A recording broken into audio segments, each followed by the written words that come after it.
Sur une terrasse rocheuse dominant la rivière, Carénac s'étire sur les berges de la Dordogne.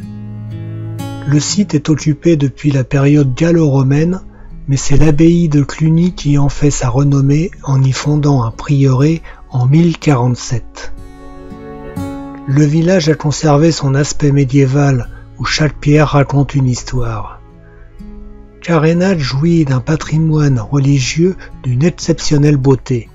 Caractérisé par ses petites ruelles étroites, il y règne une atmosphère de quiétude et de mystère.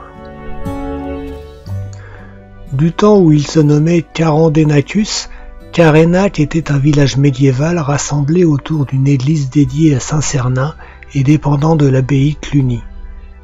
Sous l'impulsion de cette grande abbaye, la paroisse devint prieuré et entreprit la construction de l'actuelle église Saint-Pierre, édifice roman du XIe siècle et doté d'un magnifique tympan sculpté.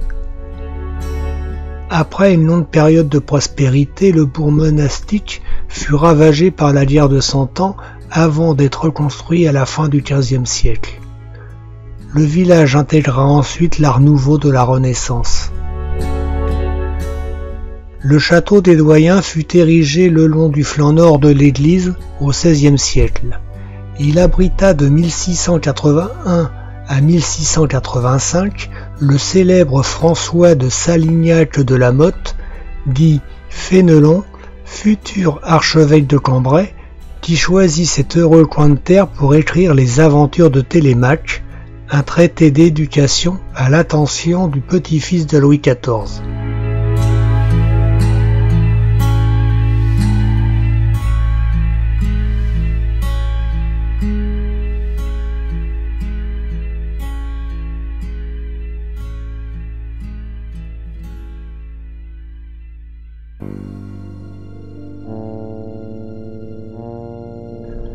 La richesse patrimoniale de cette cité se caractérise par ses maisons Renaissance aux fenêtres sculptées et à la complexité visuelle qu'offre l'enchevêtrement des toitures les unes dans les autres.